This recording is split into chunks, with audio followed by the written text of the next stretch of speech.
Welcome to our channel, Book by Book. Today, we are diving deep into something that really dictates how you feel, how you focus, and how you basically function. It's the engine, really. Exactly, the chemical engine behind our anticipation, our motivation, and let's be honest, our biggest distractions. We're talking about how to take back control of your own brain's reward system. And this is so timely, isn't it? It really is. The roadmap for this whole journey comes from a fantastic new guide. It's Nick Trenton's Master Your Dopamine. How to rewire your brain for focus and peak performance. It's a 2025 release, and it sits right at that intersection of, self-help, behavioral science, and just practical psychology. I think what's so powerful about it is how universal the problem he's tackling has become. Absolutely. I mean, think about it. How many times have you woken up already feeling drained, and the very first thing you do is reach for your phone, and then you struggle to get the willpower to do anything that actually matters? It's like our brains are under this constant siege. You've got the endless scroll, the notification pings, these tiny, cheap, immediate rewards. And Trenton's point is that this leads directly to distraction, to being chronically tired, and that really frustrating feeling of not getting anything done. But that feeling, that cognitive overload, it's not a moral failing. I think that's a key takeaway. He says it's a system failure. A system failure. I like that. Yeah, he argues really forcefully that this feeling of being drained and just pulled in 1,000 directions, that doesn't have to be your reality. And the solution isn't just, try harder. It's not about brute willpower. Because that runs out. It always runs out. It's about understanding and actively reshaping the neurochemistry that's driving your habits in the first place. So that's our mission for you today. We're going to break down the core ideas from the book. We'll walk through 6 really crucial narrow-back lessons, and each one has a simple analogy to make it stick. And then we'll give you 10 immediate, actionable steps you can use to start mastering your dopamine, like right now. And it's important to stress, this isn't just about changing your behavior on the surface. We're really looking at how to move from being reactive and distraction-driven. Always looking for that next hit. Exactly. To becoming truly intentional. And in today's world, with this overload of information, that is probably the most essential skill you can have. It's a superpower. Okay, let's unpack the foundational idea then, the thing the whole book is built on. Dopamine. It's not good, it's not bad, it's just necessary. But how we interact with it, especially now, is critical. Right. The central thesis is that dopamine itself is not the enemy. You absolutely need it. It's what drives you to explore, to learn, to take action. It's the get up and go chemical. Totally.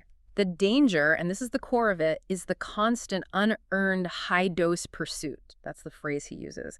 It's that chase that creates these misfired reward loops where you get a huge chemical payoff for almost zero effort. And what does that do to our brains? Well, it leads to a total neglect of our internal regulation system, and that's what really undermines our focus, our productivity, and our ability to find any real meaning in work that actually takes effort. It's the great modern trap, isn't it?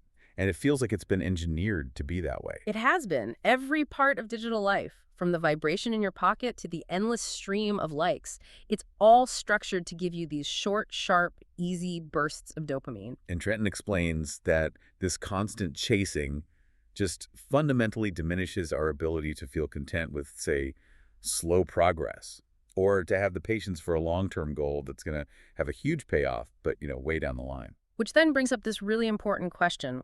Why does this matter so much right now? I mean, humans have always had distractions. Yeah, but not like this. Not this potent. Not personalized, not in our pocket 24/7. Trenton argues that attention has become the new currency.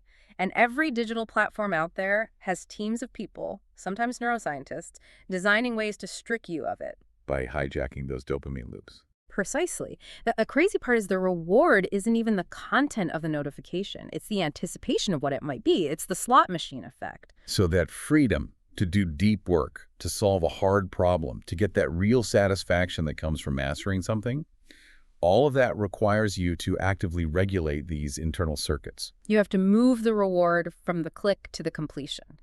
And we see the consequences of failing to do this everywhere, that empty feeling after a long Netflix binge. Oh, for sure. Or the anxiety you feel after an hour of just mindlessly scrolling, the sheer inability to just sit and focus on a report for 30 minutes. There's a quote in the book that just nails it. He says, "The brain under constant attack, scrolling endlessly, checking notifications, binge watching, that's the root of why we can't accomplish what we want." And that reframes the whole problem, doesn't it? It's architectural, not moral. The issue isn't that you're lazy, it's that your brain has been chemically conditioned over and over to expect a quick, easy reward. Which makes any task that requires real effort feel almost impossible in the moment. So the goal of this book, the mindset shift it demands, is that understanding and regulating this system is the only way to thrive, not just survive, in this digital age. Okay, so with that foundation laid, that our brains are conditioned and we need a strategy to fight back, let's get into the 6 major lessons from the book. These are the practical, hands-on strategies for the rewiring process. Yeah, let's do it. Lesson 1, know what dopamine really is and isn't. Okay, so first, we have to correct the big mistake everyone makes. You hear dopamine, and you immediately think the pleasure chemical. Trenton says that's not just wrong, it's dangerously incomplete. And this is so critical, right? Because if you think it's about pleasure, your goal is to get more of it. And that leads you straight into the trap we just talked about. Exactly. The huge difference is that dopamine's main job isn't the feeling of pleasure itself. It's the anticipation of pleasure. It's the go signal. It's the chemical that gets you moving towards something you think will feel good. So the actual feeling of satisfaction, of contentment that comes from other chemicals? Often, yes. Things like endorphins or oxytocin, which get released after you achieve the goal. Dopamine is the energy of the pursuit, not the arrival. That explains so much. It explains that paradox of chasing high doses. If it's about anticipation, then chasing fast hits doesn't make you happier. It just raises the bar for what you even find motivating. Precisely. When your reward pathways are constantly flooded with easy stimuli, your brain fights back. It reduces the number and the sensitivity of its dopamine receptors. It's called downregulation. It's building up a tolerance. A profound tolerance. Your brain raises its baseline. And then, paradoxically, you need a much higher dose of stimulation just to feel normal, let alone motivated. You are literally desensitizing your brain to the simple joys of life and effort. The analogy he uses for this is perfect. He says dopamine is like salt in food. Right. A little pinch enhances the flavor. It makes it motivating to eat. But if you just dump salt on everything you eat all the time, your taste buds get completely desensitized. You get bland. Exactly. The reward circuits get bland. And pretty soon you need a ridiculous amount of salt just to taste anything at all. You need huge stimulation to feel motivated by basic tasks. So the application here is self-awareness. It's about starting to notice the pattern. Tonight, just pay attention to every quick, reflexive reward you chase and ask yourself, what reward am I actually anticipating here? And how long does the satisfaction last? Recognizing that pattern is the first step to regulating it. Okay, that leads perfectly into lesson 2, Detox, the dopamine drain structured reset plans. So we know the problem is saturation. The obvious next step is a detox. But a lot of people worry that if they do that, they'll just kill their motivation for everything. It's a really valid concern, and Trenton addressed it by being very clear that these are structured, finite interventions. They are not about extreme, indefinite self-deprivation. He offers 1-day, 3-day, and 7-day plans. So the goal isn't zero dopamine. Not at all. The goal is 0 low-value, high-stimulus dopamine hits. That's the key distinction. You still work, you still connect with people, you still move your body, you just cut out the junk food. So the mechanism is really about changing the ratio of rewards. Yeah. You temporarily cut off the fire hose of cheap inputs so that your brain's receptors can upregulate again. They can regain their sensitivity. Exactly. You're giving your brain a chance to stabilize its baseline and relearn how to respond to purposeful, meaningful rewards, the kind that come from real effort. Can you give us an example of what, say, a 3-day plan might look like? Sure. A successful 3-day plan might combine a few specific rules. For instance, number 1, no consumption-based media. So no YouTube, no social media, no news feeds. Two dedicated timed work blocks where your phone is literally in another room. And 3, you replace all that entertainment time with high-effort, low-dopamine activities. Like cleaning the garage, reading a dense physical book, going for a long walk without headphones. What people report, and what Trenton notes, is that by day 3, this hunger for meaningful effort actually comes back. You feel sharper and more grounded. The analogy he uses for this one is like rebooting a computer. Yeah, I love this one. When your computer gets slow and bogged down, you don't delete the operating system. You just clear the temporary files. You close all the needless background apps that are hogging the RAM. The detox frees up your cognitive RAM for the stuff that actually matters. And for anyone listening who wants to apply this, the key is to make it measurable and finite. Pick a time frame. Maybe start with 1 day or 3, and commit to one clear rule, like For the next 72 hours, no digital entertainment. And then just track how you feel. That initial discomfort is the signal that it's working. It is. It's your brain complaining that you took away its favorite candy. But that resistance means the baseline is actively resetting. Which brings us to lesson 3. Build habits that support healthy dopamine levels. Because detoxes are great, but they're not a long-term solution on their own. Right. They're a reset button, but for sustainability, you have to integrate this into your lifestyle. This is where he really digs into the physiology of dopamine. You can't solve a chemical problem just with willpower. We hear about the pillars all the time, right? Sleep, nutrition, movement. But how does Trenton connect those directly to our neurochemistry? Like, why is sleep deprivation a dopamine problem? Because of the stress hormones. When you're sleep deprived, your body pumps out cortisol, and high cortisol levels chemically prime your brain to seek out quick, high-dose dopamine hits just to balance out that stress and agitation. So you're biologically wired to crave coffee, sugar, and your phone just because you're tired. Exactly. It's the same with food. Erratic eating, especially highly refined foods, causes these massive glucose spikes and crashes, which in turn leads to erratic dopamine spikes and crashes. It fuels the craving cycle. So stable, even boring routines are actually the bedrock of peak performance because they support a regulated, steady chemical release, which improves our endurance for hard tasks. Totally. Think about the real-life result. If you establish a consistent 9 to 10 a.m. focus session every morning, and you've slept well and had a stable breakfast, your prefrontal cortex is just operating at its best. You get into a flow state faster. And over time, that reinforces the positive loop. The effort feels good. Right. You feel less drained midday because the effort is tied to real, durable rewards, not those fleeting hits. The analogy here is simple, but so effective. Dopamine is the fuel for your car. Cheap, low-quality fuel, those bursts from late nights, sugar, distractions, it gets you moving fast, but it wears out the engine. It leads to breakdowns. What you want is consistent, premium fuel and regular maintenance. Stable sleep, good food, exercise. The application is to just do a quick physiological audit. Pick one area that's inconsistent for you, sleep, diet, or movement, and just introduce one small dopamine-friendly habit this week. Maybe it's a 15-minute walk at lunch or a 10 p.m. lights out rule. That's it. It's about building resilience against those craving cycles. Okay. Lesson 4. Use focused work blocks and minimize distractions. This is where we move from our internal chemistry to our external architecture. We have to protect our focus. And we have to understand what we're protecting it from. Trenton really highlights the devastation of what he calls the task switching trap. This is when you're jumping from an email to a Slack message back to a document. Yes. And every time you switch and complete a tiny action like sending that one email, you get a little dopamine hit.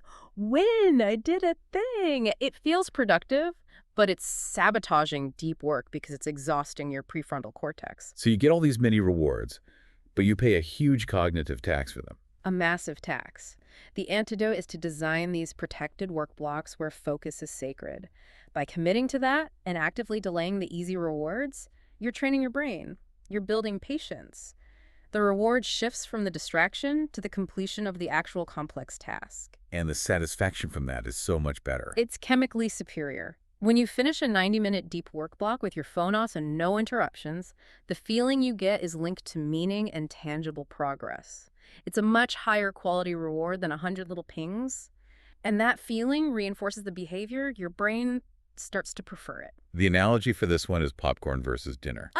Yeah. Popcorn, which is all the digital distractions and task switching, gives you these quick, empty bursts of satisfaction. They disappear immediately, you feel hungry again, and you're just left feeling cognitively empty. But dinner deep work takes time and effort to prepare. But it gives you lasting nourishment, real energy, and a deep sense of completion.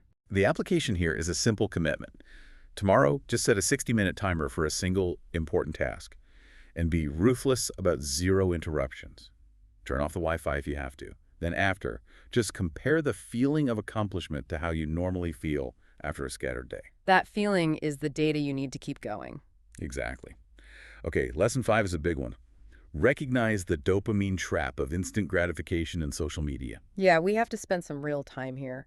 Because these devices, these feeds, they are not neutral tools. They are highly optimized psychological machines, and they are designed for maximum exploitation of our anticipation loops. It's the engineering behind them that's so insidious.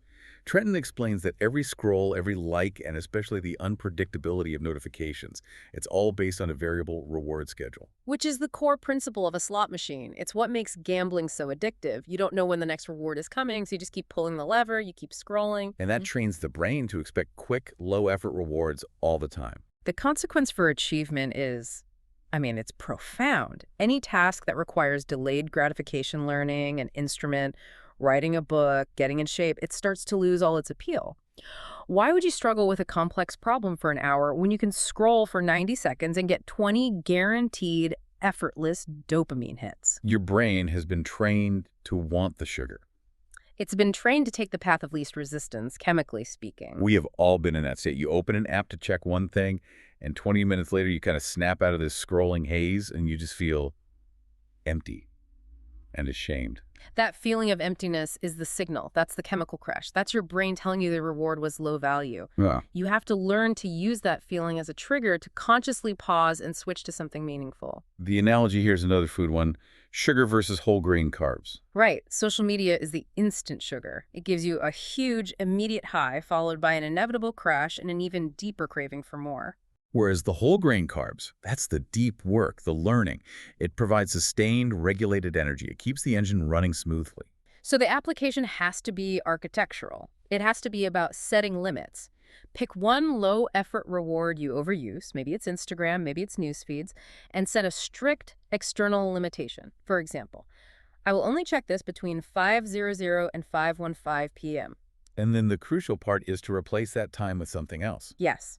You have to replace it with a meaningful, low-barrier activity. Read a chapter of a physical book. Call a friend. Do 10 minutes of stretching. Something that fills the void with value, not just another distraction. Okay, that brings us to the final and maybe most important lesson. Lesson 6. Rewire toward long-term meaning, not short-term buzz. So if the whole problem is misaligned anticipation, the solution has to be intentional alignment. This is the big shift. It's about going from being reward-chased, where you're just a passive victim of your own impulses, to being reward-directed, where you actively choose what motivates you. This feels like it's about more than just managing symptoms. It's about changing your identity. It is. When you can align your internal reward system with deep, meaningful tasks, learning a skill, creating something, helping others, something really powerful happens. Your motivation becomes sustained. Your resilience against burnout goes way up, and your fulfillment deepens because the satisfaction is tied to growth, not just consumption. Trenton introduces this idea of meaningful frustration. What's that about? It's the difficulty you experience while you're solving a complex, worthwhile problem. It's not the same as the sharp, anxious frustration you feel when you can't find your next dopamine hit. When your brain is healthy, it recognizes this struggle as being part of a higher purpose, and the reward you get for overcoming it is immense. So a practical example would be something like committing to a learning project. Exactly. Say you want to learn to code. You commit to 30 minutes a day. Every session you complete is a small, conscious win. You track it. Over months, your brain starts to retune itself. It starts to associate the satisfaction of getting better, of building competence, with the effort itself rather than with the noise of distraction. It's reestablishing that effort-reward relationship that the modern world has basically broken. That's in a nutshell. The analogy for this final lesson is beautiful. It's the concept of two gardens. I love this one. One garden grows quick-sprouting weeds. It's shallow, it's easy, it takes no patience, and it gives you a rapid result, but one that's ultimately empty. The other garden grows fruit trees. It requires constant effort, patience, and delayed gratification. But the harvests are rich and enduring. The whole goal of mastering your dopamine is consciously choosing to cultivate that second garden. So the ultimate application here is to define one meaningful, say, 6-month project, something that really matters to you. Break it down into weekly milestones. And this is key. When you hit a milestone, you have to give yourself a conscious, appropriate reward. A long walk, time for a hobby, a special meal. You're consciously linking the satisfaction to the effort. That's what seals the new neural pathway. So beyond these 6 lessons, Trenton provides some supporting frameworks to make sure this all becomes a sustainable system, not just a list of tips. Right. And the first one is about understanding the mechanics of the trap itself. He calls it the dopamine loop model. It's a 4-step cycle. Trigger, anticipation, reward, reset. And the key is what happens in that reset phase, Yeah, right? exactly. The critical insight is that the faster and more intensely you run through that loop, like checking your phone 50 times an hour, the higher your brain sets its tolerance baseline, and the lower your sensitivity gets to normal, healthy rewards. So the whole strategy is about slowing that loop down. Which brings us back to the detox scheduling. Those 1, 3, and 7-day resets aren't just about taking a break. There's specific tools to recalibrate those reward circuits. During that time, the brain can finally allow those D2 receptors to increase their sensitivity again.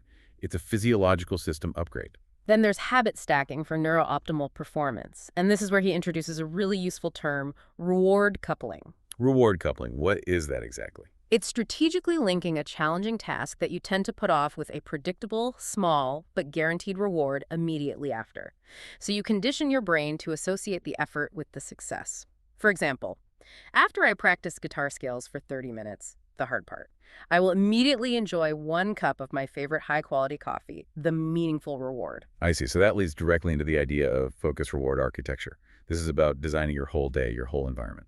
Right, and the big rule is high-effort tasks should never be immediately followed by low-effort, high-stimulus consumption. So if you finish a huge report, the reward shouldn't be 2 hours of scrolling TikTok. It should be something high quality. High quality and restorative. An hour of quality time with your family, a deep conversation with a friend, a workout, something that actually recharges you.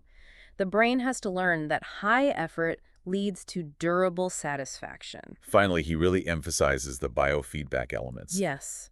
We can't ignore the physical side of this. The health of your gut microbiome, for instance, directly influences the production of neurotransmitters, including the precursors to dopamine.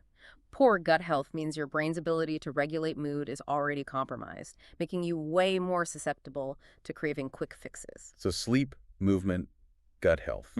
They aren't just nice to have. They're fundamental to stabilizing the chemical environment that your motivation operates in. They make your motivation reliable instead of volatile. These frameworks take the 6 lessons and turn them into a cohesive system. You're not just changing habits, you're managing your entire internal chemical ecology. Okay, the theory is powerful, but now let's get down to brass tacks. Based on everything we've talked about, here are 10 practical, actionable takeaways from the book you can start using today. And we'll start with awareness, because that's always the first lever you can pull. Number 1 is the tonight log. Okay, what's that? Before bed, just write down all the quick reward behaviors you did today. Every unnecessary phone check, every time you switched tabs because a task felt hard. Just notice the frequency. The rationale here is to make the problem visible. It stops being a vague feeling and becomes a measurable data point. I like that. Okay, number 2, detox choice. Just choose one manageable detox, a small one. For example, commit to no social media before noon for just 3 days. That targeted reduction forces a rapid but controlled reset of your tolerance levels. Number 3, the deep work window. Block out 60 to 90 minutes tomorrow for your most difficult task. Yeah. And be ruthless. 0 interruptions. Phone in another room turned completely off. This protects your prefrontal cortex from that cognitive tax of task switching. Number 4 is about the physical side, a physiology tweak. Introduce one mild positive stressor. This could be a 15-minute cold shower, a 10-minute high-intensity walk, or 10 minutes of meditation. Cold exposure, for instance, causes a controlled, non-addictive release of dopamine that boosts focus without a crash. Great tip. Number 5, reward replacement. Identify one low-value reward you use, like scrolling after finishing an email, and consciously replace it with a meaning-oriented one.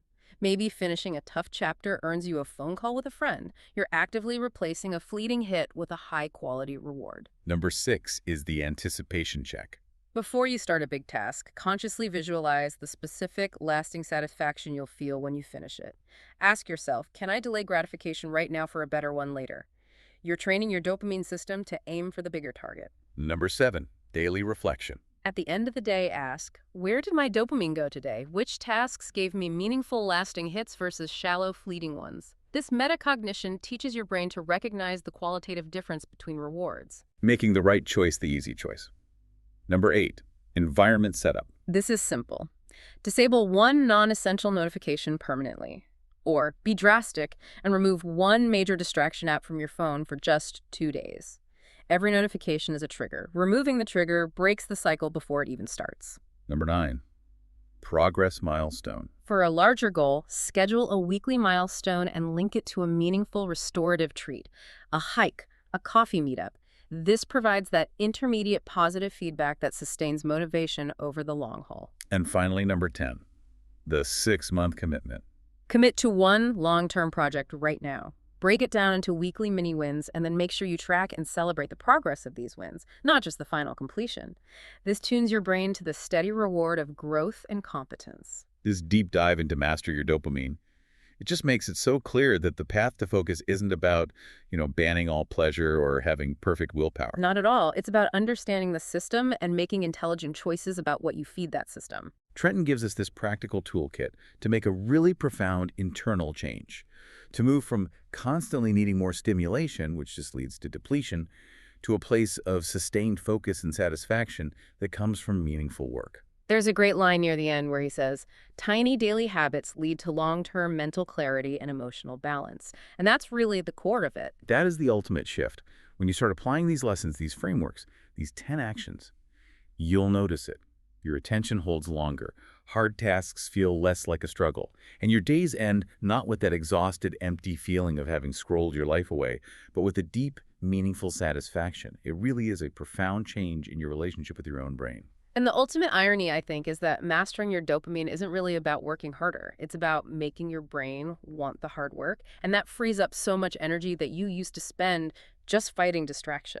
And that freedom is where real achievement happens. We really encourage you to just pick one thing, one detox, one focus block, one meaningful task, and start that rewiring process today. Yeah. Have the knowledge now.